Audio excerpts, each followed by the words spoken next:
हैदराबाद और सिकंदराबाद का मशहूर भरोसेमंद इदारा deals done property dealing services.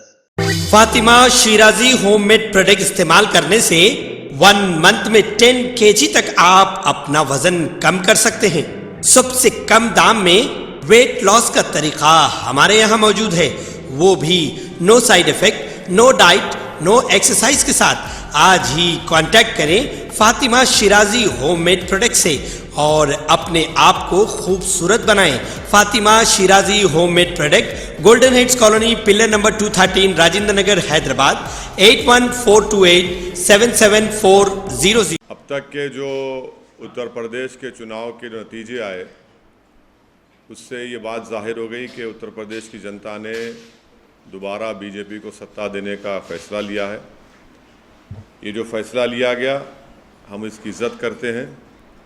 ये आवाम का और जनता का फ़ैसला है और साथ ही साथ मैं अपनी पार्टी के अध्यक्ष जनाब शौकत अली साहब का और पार्टी के उत्तर प्रदेश के तमाम ज़िम्मेदारों का और जो हमारे पार्टी के मेंबर्स जो महाराष्ट्र से और कर्नाटका से, हैदराबाद से जाकर वहाँ पर कई महीनों से मेहनत किए, मैं उन सब का शुक्रिया अदा करता हूँ। मैं उत्तर प्रदेश की जनता का भी शुक्रिया अदा करता हूँ कि जिन्होंने हम पर एतमाद किया और हमारे प्रत्याशियों के हक़ में अपने वोट का इस्तेमाल किया। मैं शुक्रिया अदा करूँगा जनाब बाबू सिंह कुशवाहा साहब का, जो जन अधिकार पार्टी के अध्यक्ष हैं, और भागीदारी परिवर्तन मोर्चा में जितने पार्टियां शामिल थे उन सब का शुक्रिया अदा करूँगा। और फ़ैसला जो भी नतीजा आया है, हमारी कोशिशें, मेहनतें बड़ी थी, मगर वो फ़ैसला जैसा हम चाह रहे थे नहीं आया। मगर हम दोबारा मेहनत करेंगे, दोबारा और हमारी जो कमज़ोरियाँ हैं उसको दूर करेंगे और मुझे यकीन है कि आने वाला मुस्तक़बिल उत्तर प्रदेश में हमारी पार्टी मजलिस इत्तेहाद मुस्लिमीन के लिए बहुत बेहतर साबित होगा। तीसरी बात यह है कि जो पॉलिटिकल पार्टीज़ अपनी नाकामी को छुपाने के लिए ईवीएम का चीख पुकार कर रहे हैं, मैंने 2019 में भी कहा था कि गलती ईवीएम की नहीं है, गलती जो लोगों के दिमाग में जो चिप डाल दी गई है वो उसकी बहुत बड़ा रोल अदा कर रहा है। और चौथी बात यह है कि कामयाबी हुई है ज़रूर, मगर ये 80-20 की कामयाबी है। हम अपना काम करते आए, पहले से करते रहेंगे और बस मुझे यही कहना है कि हम लोग काफ़ी मेहनत किए, बहुत अच्छी मेहनत की, दिलो जान से हम लोग, हमारे पूरे पार्टी के ज़िम्मेदारों ने मेहनत की। मैं उन सब का शुक्रिया अदा करता हूँ, बल्कि उनसे ये भी अपील करूँगा कि अपने हौसलों को बुलंद रखिए। कल से हम फिर अपने काम पे लग जाएंगे और यकीनन मुझे यकीन है कि आने वाले जो विधानसभा के इलेक्शन होंगे उसमें हम और अच्छा करेंगे, हमारे कमज़ोरियों को, जो भी कमज़ोरियां सामने आएंगी उसको दूर करेंगे। सर, आपने बोला 80-20 की कामयाबी है, इसका मतलब क्या है? ये आपका कहना है कि पार्टी का जो मकसद है, कई हमारे मकासद हैं, कई ऑब्जेक्टिव्स हैं, उसमें एक बड़ा ऑब्जेक्टिव ये भी है कि एक पॉलिटिकल लीडरशिप बने। अब अगर आप इस तरह से ये पैगाम देंगे तो फिर आप सिर्फ वोट डालने वाले बन जाते हैं, वोट लेने वाले नहीं बनते हैं आप, और आप एक झुंझुना बन जाते हैं। अब मिसाल के तौर पर ये जितने भी अभी तक नतीजे आए, जो रिज़ल्ट्स आया, जो बड़ी बड़ी बातें कर रहे थे लोग कि ये इनका वोट ट्रांसफ़र होगा, उनका वोट ट्रांसफ़र होगा, ट्रांसफ़र कुछ भी नहीं हुआ। और जो लोग झूठे दावे पेश कर रहे थे, जो लोग सब्ज़, उर्दू का लफ्ज़ बोल रहा हूँ, सब्ज़ बाग दिखा रहे थे, वो सब मालूम हो गया कि किसका वोट कहाँ पर गया, किधर गया। तो खैर अभी तो पूरे नतीजे नहीं आए, तो इस नतीजे पर और जब पूरे नतीजे आ जाएंगे उसको देखकर भी फिर हम और यकीनी तौर पर कह सकते हैं। मगर यह है कि जो उत्तर प्रदेश के अल्पसंख्यक समाज के माइनॉरिटीज़ हैं, उनको सिर्फ वोट बैंक की तरह इस्तेमाल किया गया और इसी वजह से आज आप देख रहे हैं कि जो पॉलिटिकल लीडरशिप की हम जब बात करते हैं तो उससे सबको तकलीफ़ हो जाती है। तो खैर अब ये वक्त नहीं है कि मैं इतनी तफसील से जाऊं।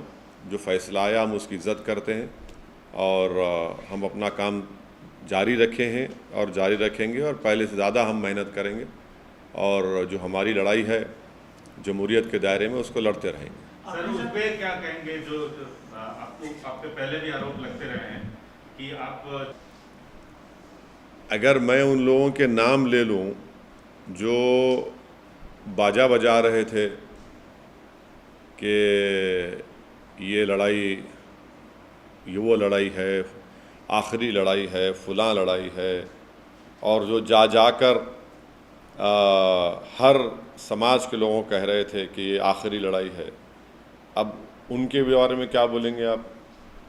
और अगर हम पे जो इल्ज़ाम लगता है कोई फ़िक्र नहीं है, हम तो बोलते लगाओ हम पे इल्ज़ाम, मगर हम अपनी लड़ाई लड़ते रहेंगे। आप देखेंगे गुजरात में भी इलेक्शन लड़ेंगे, राजस्थान में भी लड़ेंगे और इस साल आखिर में दिसंबर में उत्तर प्रदेश में लोकल बॉडी के इलेक्शन होंगे, हम फिर अच्छी तैयारी से लड़ेंगे। हमारा काम हम करते रहेंगे। मगर उत्तराखंड में क्यों जीत गई बीजेपी, गोवा क्यों जीत गई, मणिपुर क्यों जीत गई, तो इससे कोई ताल्लुक़ ही नहीं है। देखिए हमारी लड़ाई पॉलिटिकल लीडरशिप की लड़ाई है, पॉलिटिकल लीडरशिप को क्रिएट करना है। अब उत्तर प्रदेश की ख़ास तौर से जनता को, गरीब को, दलित को, अल्पसंख्यक समाज को समझ में आ जाएगा कि इनको सिर्फ इस्तेमाल किया गया था। भाई आप जो दावे कर रहे थे, जो भीड़ दिखा रहे थे, जो बातें हो रही थी, जो ख्वाब में भी मुख्यमंत्री बन गए थे, तो उसका जिम्मेदार मैं तो नहीं हो सकता हूँ ना। सर आप बोले कि वोट बैंक की तरह इस्तेमाल किया जाता है, खास तौर से माइनॉरिटी को, और आप अपनी जो स्पीचेज में बार बार इस बात की अपील कर रहे थे। मैं अपनी स्पीचेस का हवाला, अच्छा किया आपने ये सवाल किया। मैंने तो अपनी स्पीच में कहा कि समाजवादी अलायंस बीजेपी को नहीं हरा सकता, तो उस वक्त भी लोग बड़े नाराज़ हुए। ऑन रिकॉर्ड मेरे स्पीचेस आप देखिए, यूट्यूब पे हैं। मैं तो बात कह रहा हूँ, कह चुका हूँ, बात कह चुका हूँ। मेरा सवाल मुख्तलिफ था। हाँ, मेरा सवाल ये था कि आप चुनाव तो लड़ रहे थे, लेकिन एक और लड़ाई लड़ रहे थे बकौल आपके कि मुस्लिम जो कम्युनिटी है उसको वोट बैंक की तरह अब तक इस्तेमाल करती आई है पॉलिटिकल पार्टी, का अपना लीडरशिप होना चाहिए। तो क्या आपको नहीं लगता कि उस जनता से जिससे आप अपील कर रहे थे उसने आपको डिसअपॉइंट किया इस रिजल्ट से? नहीं, देखिए मैं उनके फैसले की इज़्ज़त करता हूँ, एहतराम करता हूँ। वो उनका इख्तियार है किसी को वोट देना दें, मगर अब दोबारा तो हम उम्मीद करेंगे कि दोबारा तो उनको ठगा नहीं जाएगा ना। अब दोबारा यही बात उनसे नहीं कही जा सकती, क्योंकि उन्होंने देख लिया, उन्होंने आजमा कर देख लिया कि भाई 4 इलेक्शन अब आप हार चुके हैं, 14, 17, 19 और 22, ये 4 इलेक्शन अब हार चुके हैं। तो अब हम उम्मीद करते हैं कि वो अपना, उनका ही फैसला है, मगर वो अब की बार जब आइंदा पार्लियामेंट के इलेक्शन होंगे उत्तर प्रदेश में या म्यूनसिपल इलेक्शन होंगे, वो हमारी इस बात पे गौर करेंगे। हमको मालूम है कि हमारी बहुत सी बातों को लोग उस पर गौर किए, मगर एक जो चलाया गया था प्रोग्राम पूरा, वो प्रोग्राम तो नाकाम साबित हो गया। सर यूपी में पहले कहा जाता था कि एमवाई समीकरण चलता है मुस्लिम यादव, लेकिन इस बार ये कहा गया है कि एमवाई समीकरण चला है वो भी महिला और योजनाएं। कोई नहीं, सुनिए, नहीं, एक मिनट, और प्रधानमंत्री के चलते ही एमवाई किसके लिए चलता था? एमवाई किसके लिए चलता था बताइए? कौन सी पार्टी के लिए चलता था एमवाई? यहाँ तो खाली एम ही है ना, वाई कहाँ है यहाँ पे? तो खाली एम ही है, वाई तो मानते हैं कि ये जो योजनाएं थी महिलाओं के लेकर के। अब देखिए प्रसाद साहब ऐसा है ना, अंग्रेजी कहावत है, victory has many fathers, defeat has none. अब आप जीतने के बाद आप वो बोलते बोलिए, अब आप जीत गए तो आप नहीं, मैं यूपी, देखिए यूपी की जनता ने फैसला लिया, हम उसकी इज्जत करते हैं। अब उस पर आप क्या क्या लगाते लगा लीजिए, मगर वो फैसला है, उसकी इज्जत करना पड़ेगा, एहतराम करना पड़ेगा। सर आपने कहा कि अब ये चुनाव तो हो गए, आपने कहा कि गुजरात और राजस्थान में, तो क्या एमआईएम वहाँ पर बिल्कुल करेंगे, बिल्कुल करेंगे, हम बिल्कुल करेंगे। बल्कि इससे पैगाम तो चला गया ना कि ये लोग जो एक पर्टिकुलर कम्युनिटी को अपना वोट बैंक समझते थे, अब तो वोट तो ले लिए मगर आपके वोट नहीं है, आप तो जीत ही नहीं पा रहे, आपका वोट ही नहीं है। वो जो क्या लफ्ज़ इस्तेमाल किया था कि रेनबो, हाँ नहीं, जो हिंदी का लफ्ज़ इस्तेमाल हुआ था उसमें वो तो सब हाथ को आ गया ना, वो तो बिल्कुल ही नाकाम साबित हुए। बहुरंगी गठबंधन, ये कहाँ से बहुरंगी था भाई? उसमें तो खाली एक ही रंग था।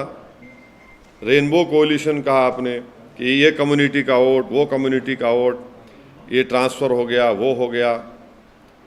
अब आप बताइए कि लखीमपुर खीरी में बीजेपी पूरी जीत जाती है। इसलिए हम कह रहे हैं कि 80-20 का मामला हो गया, और ये 80-20 हम आपको कह रहे हैं बहुत लंबे सालों तक रहने वाला है भारत की जमहूरियत में। तो आपको लगता है विकास के मुद्दे पे नहीं, अभी ये प्रेस कॉन्फ्रेंस ये मौका नहीं है ना वक्त है कि मैं इतना उसमें सब्सटेंशिएट करूं, मगर मैं इतना ज़रूर कहूँगा कि 80-20 का ये माहौल बहुत लंबे सालों तक रहने वाला है। ये समझने की ज़रूरत है सबको। क्या इस सर आखिर ऐसा क्यों है कि आप वेस्ट बंगाल गए, वहाँ भी जो मुस्लिम कम्युनिटी का भरोसा नहीं जीत पाए। अभी उत्तर प्रदेश में उन सीटों पर चुनाव लड़े जहाँ जो मुस्लिम माहौल और डिसाइडिंग पोजीशन पर रहती है। नहीं, ऐसा नहीं। हम तो अलायंस का हिस्सा, सुनिए, ऐसा नहीं, हम तो अलायंस का हिस्सा थे, भागीदारी परिवर्तन मोर्चा का। जितने जन अधिकार पार्टी के भी कैंडिडेट्स थे और दूसरे अलायंस के, हम सबके लिए कैंपेन किए। इलेक्शन में जीतार होती है, इलेक्शन जीतार होती है। और मान्यवर कांशीराम ने सही कहा था कि पहला इलेक्शन हारना, दूसरा हराना, तीसरा जीतना। अरे सुनिए, ये कांशीराम साहब का एक बहुत बड़ा इंपॉर्टेंट स्टेटमेंट है। हम हारे हैं, जीतेंगे दोबारा, इसमें कौन सी बड़ी बात है? कौन सा आसमान गिरने वाला है? हमारे हौसले, हमारा अज़म कभी कम नहीं होगा ना, इससे होता है।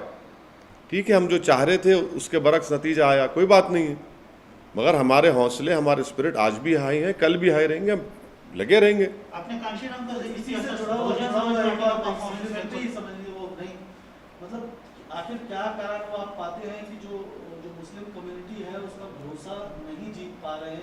नहीं, देखिए, अब एक मैसेजिंग जो की गई थी ये सब लोगों की वजह से, अब उसका नतीजा देख रहे हैं ना आप, अब उसका नतीजा देख रहे हैं लोग। तो ये एक टर्निंग पॉइंट होगा मुस्लिम पॉलिटिक्स के लिए। ये यहाँ पर मालूम हो जाएगा कि भाई जो दावे कर रहे थे उन्हीं के पास कुछ है ही नहीं, वो खुद बिल्कुल खाली पड़े हुए हैं, सिर्फ दावे कर रहे थे। अगर उनके दावे सही साबित होते तो कुछ तो उनके पास बचता, उनके पास कुछ नहीं बचा। तो हिजाब का मामला किसको फायदा किया और किसको नुकसान किया सर? देखिए, हिजाब का मामला मैंने कहा था अपने भाषण में, ये संविधान के फंडामेंटल राइट का इशू है। इलेक्शन हो, चुनाव हो ना हो, जहाँ पर फंडामेंटल राइट्स का वायलेशन आएगा वहाँ पर बोलना पड़ेगा। लेकिन वो इशू अगर चुनाव नहीं होते तो आप समझते हो इसी खाऊं बढ़ जाता। आप गलत सोच रहे हैं। आप, ये मेरा फंडामेंटल राइट है, संविधान को प्रोटेक्ट करना मेरी आपकी जिम्मेदारी है, मैं बोलूँगा बराबर। मगर ये बोलना कि इसमें आया, भाई अगर नहीं आता तो भी हम बोलते बराबर। 80-20 के नैरेटिव में क्या ये काम आया सर? नहीं, 80-20 का नैरेटिव आपको बताएंगे आराम से। अभी आज की प्रेस कॉन्फ्रेंस हो जाए। आप बोल रहे हैं कि जो मैसेज दिया गया था तो आपका इशारा कहीं न कहीं जमात के जो नुमाइंदे हैं, चाहे वो मेरा इशारा किसी, लीडर हो, नहीं, मेरा इशारा किसी के ऊपर नहीं है। जनता समझ जाएगी। मैं आप जिसका समझ रहे वो नहीं, वो गलत है, वो नहीं। आप कह रहे हैं कि ये जो 80-20 का जो नैरेटिव है, This is going to stay for a very, very long time. This is the crass reality which everyone will have to accept. At the same time, the story of the day is also coming from Punjab, where Kejriwal has sort of in a way created history, and he has made it amply clear that he is going to stitch up a national front, which may not be possible without the support of other players. And here we're talking about TRS Chief Minister KC. You know what? One of the MLAs of that party had talked about my chief minister. He has used some offensive words against him, unparliamentary, derogatory words. I don't want to repeat it in a press conference, but that is for them and the other parties to decide. But would you throw it? No, no, madam. My objective is to create a political leadership.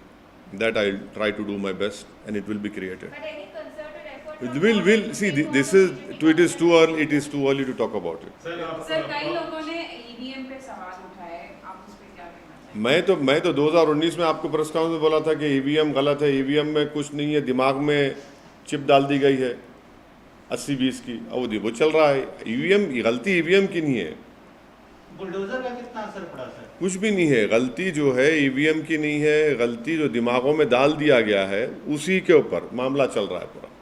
How do you view the Congress's performance in Uttar Pradesh and other states? Congress खत्म हो गई sir अभी। Congress, BSP, Bahujan Samaj party, Kanshiram का आप उदाहरण दे रहे थे, लेकिन उनका जो कहना है वो रिवर्स में हो रहा है।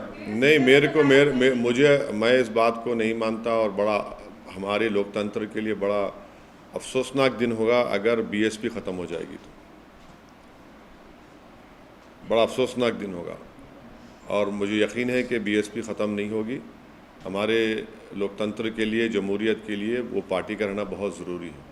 इस वक्तव्य को, कांग्रेस इस सर, स्टेटमेंट को, कांग्रेस के बारे में नहीं, मैं कांग्रेस के प्रियंका गांधी, अब मैं उसके बारे में मैं क्यों बोलूं भाई? खामखा उनको क्यों इज्जत बख्शूं मैं अपनी ज़बान से उनका नाम लेके उनके बारे में बोल के? सर आप बीएसपी के हाँ? बारे में Have they become a liability? It is for that party to decide. How can I comment on it?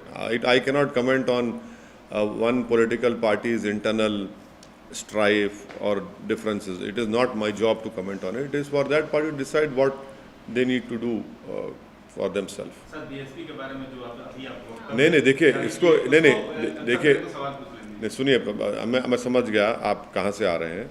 मैं आपको बता रहा हूँ कि भारत की लोकतंत्र के लिए बीएसपी का एक बहुत बड़ा रोल रहा है, और हम उम्मीद करते हैं कि वो पार्टी रहेगी, मजबूत रहेगी। हाँ, यकीनन आज का नतीजा देखकर तो आप कमज़ोरी दिखकर आती है हमारी भी सबकी, मगर बसपा की ज़रूरत है, और हम उम्मीद करते हैं कि जो जिम्मेदार हैं लोग देखेंगे और करेंगे उसको। आपको जरूरत है शायद भविष्य में, इसलिए नहीं, देखिए आप हर चीज़ को हमारी ज़रूरत मत समझिए। हर चीज़ को हम अपने उससे इंटरेस्ट से देखते हैं, मगर एक बात को तो मानना पड़ेगा ना कि उस पार्टी ने बड़ा रोल अदा किया डेमोक्रेसी को मजबूत करने के लिए। सर आप बोल रहे हैं कि जो मैंडेट है आप उसका सम्मान करते हैं, तो जो मैंडेट है वो मोदी का जो मॉडल है उसके फेवर में है। क्या आप मानते हैं कि मोदी मॉडल जो है वो सक्सेसफुल फिर से हुआ है और सस्टेन कर रहा है देश में? पंजाब में नहीं, पंजाब में क्या हुआ? पंजाब में तो कुछ नहीं कर सके। पंजाब में कहाँ थे वो? अच्छा, नहीं थे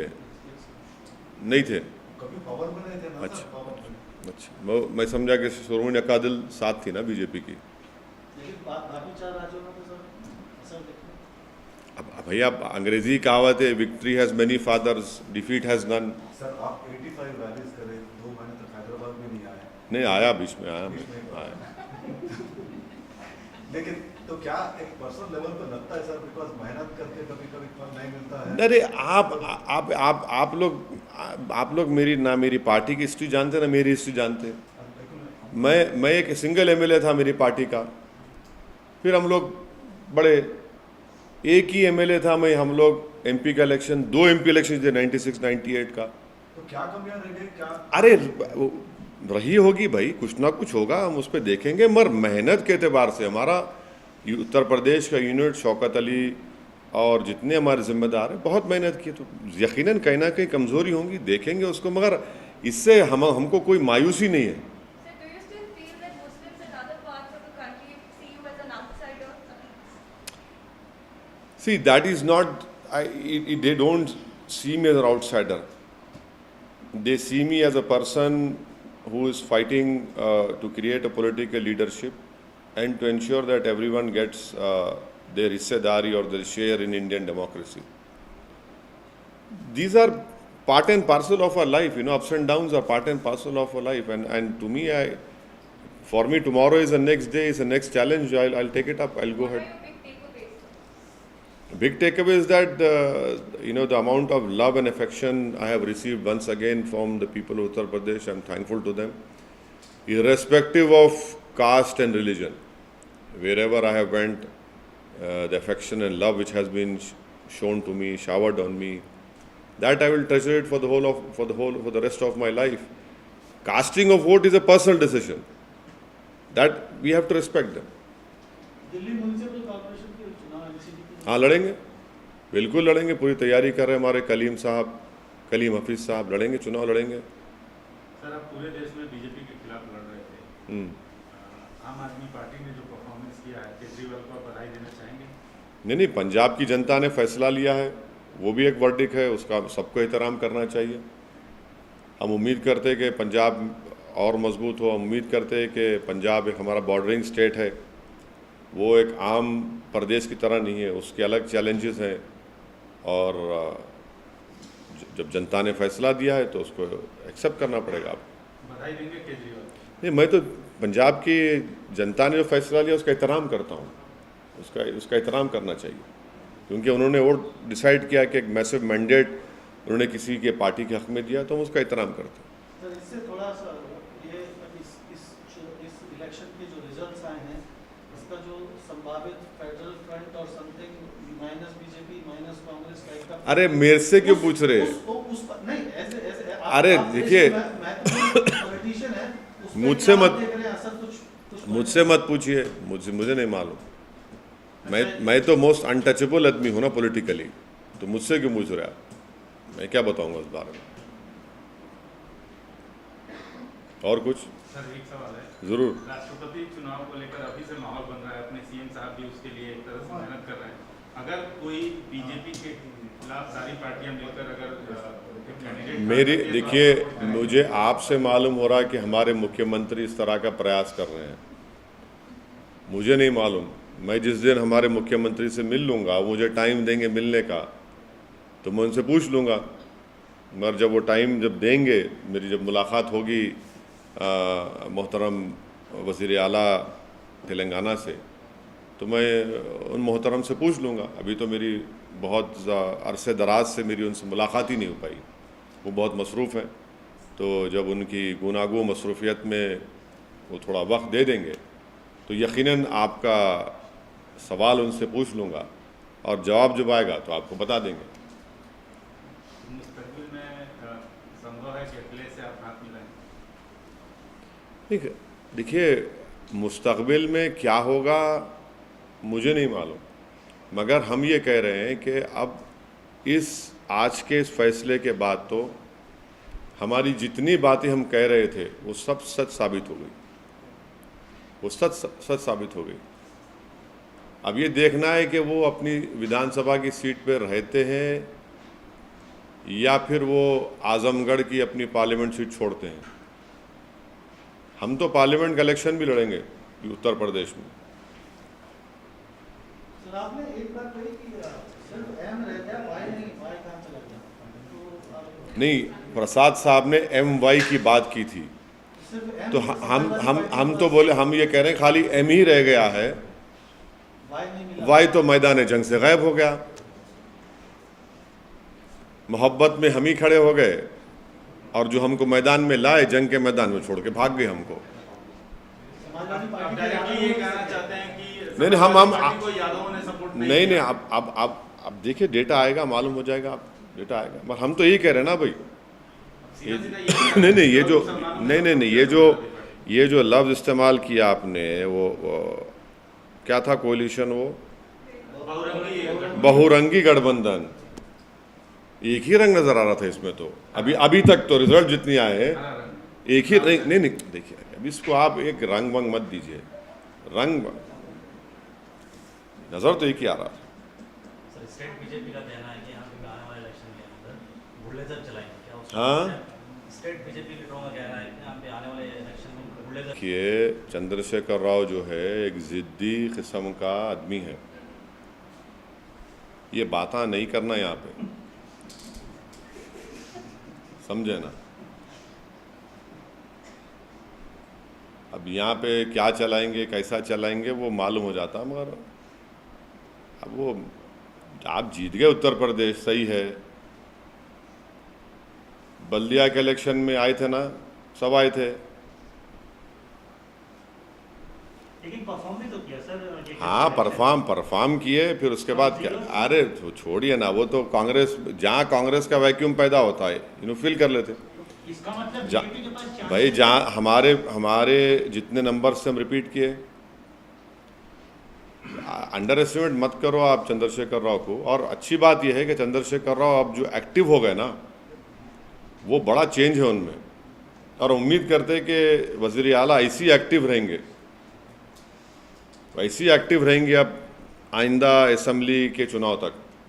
उससे पहले इलेक्शन होगा। नहीं वो कब कराते वो नहीं मालूम मेरे को, वो मेरे को नहीं मालूम, आपको मालूम है तो बताइए, हम भी तैयारी शुरू कर रहे थे जल्दी। मेरे को तो नहीं मालूम, बट हम तो उम्मीद करेंगे कि हमारे वज़ीर आला जो एक्टिव आज है, उन्हें एक्टिव रहना, बस एक्टिव रहना, और थोड़ा उन्हें पब्लिक से मिलना भी, थोड़ा जितने उनके MLA से तो टाइम निकाल लिए, थोड़ा मिल लिए तो अच्छा रहता। क्योंकि TRS में एक ही फेस है, वो TRS में एक ही चेहरा है बस, वो दूसरे कोई चेहरे नहीं है। बिल्कुल TRS में एक ही चेहरा है, कोई दूसरा चेहरा है ही नहीं, कोई भी नहीं है, कोई नहीं है सिवाय वज़ीर आला के चंद्रशेखर राव, कोई चेहरा नहीं है। सर पिछले इलेक्शन में बाबू भी बहुत एक्टिव हुए थे, ऐसे नेशनल पॉलिटिक्स में इन्वॉल्व हुए थे, अभी नहीं दिख रहे है, उन्होंने आंध्रा में है ना थोड़ा बहुत, आंध्रा में है थोड़ा बहुत है। नहीं इनका सिचुएशन ऐसा ना हो जाए। कहाँ पे? यहाँ पे नहीं देखिए, इन्हों चंद्रबाबू नायडू को छोड़ के निकले, वैसा आदमी नहीं है, वो छोड़ के निकले स्वयं।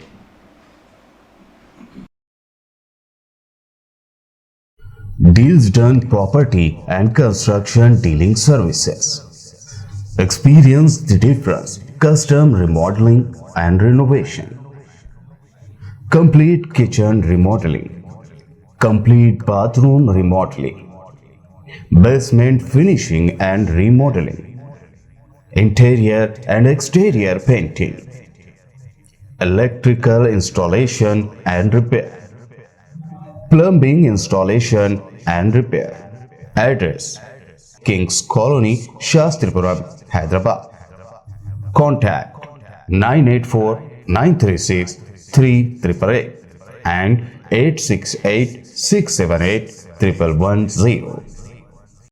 हैदराबाद और सिकंदराबाद का मशहूर भरोसेमंद इदारा deals done property dealing services माहिर इंजीनियर्स और आर्किटेक्ट्स की टीम पर मुश्तमिल गुज़िश्ता कई सालों से कंस्ट्रक्शन और रियल एस्टेट फील्ड में नुमाया खिदमात अंजाम दे रहा है। रिहायशी अपार्टमेंट, मकानात, कमर्शियल बिल्डिंग, ऑफिस, इंटीरियर्स, आपकी हर जरूरत को करे पूरा। इंजीनियरिंग, डिजाइनिंग और प्लानिंग, मियारी मटेरियल आपके बजट में। Deals done property dealing services, घर बनवाना हो या खरीदना हो या फिर बेचना, आपके बजट में, आपके पसंदीदा मुकाम पर हम कराएंगे दस्तयाब। मजीद तफसीलात के लिए रब्त करिए 9849-363-888, 939-055-8802, 8686-78-1110, 8919-723020। हॉस्पिटल ऑर्थोपेडिक से मुताल्लिक हर मरीज यहाँ शिफायाब। इनाम याफ्ता doctor Mir Jawad Zar Khan, senior orthopaedic surgeon, advance operation theatre, ICU, digital x-ray, laboratory, physiotherapy, pharmacy, sharing और प्राइवेट रूम्स, लेडी डॉक्टर्स और डॉक्टर अर्जुमन सुल्ताना गैनाकोलॉजिस्ट की खिदमात हासिल। वाजिबी फीस और मुकम्मल सहूलियात से हजारों मुतमईन। एम्बुलेंस से आरास्ता Germanten orthopaedic hospital, pillar number 150, Attapur, Hyderabad. Fatima Shirazi homemade product इस्तेमाल करने से 1 मंथ में 10 kg तक आप अपना वजन कम कर सकते हैं। सबसे कम दाम में वेट लॉस का तरीका हमारे यहाँ मौजूद है, वो भी no side effect, no diet, no exercise के साथ। आज ही कांटेक्ट करें फातिमा शिराजी होममेड प्रोडक्ट से और अपने आप को खूबसूरत बनाएं। Fatima Shirazi homemade product, golden heads colony, pillar number 213, Rajendra Nagar, Hyderabad 8142877400। अगर आपने हमारे चैनल को अभी तक सब्सक्राइब नहीं किया है तो यहाँ पर रेड कलर का सब्सक्राइब बटन दिख रहा है, उसे क्लिक करें और हमारे चैनल को सब्सक्राइब कीजिए और साथ ही साथ बेल आइकन को भी क्लिक कीजिए, जिससे आपको ताज़ा अपडेट मिलती रहे।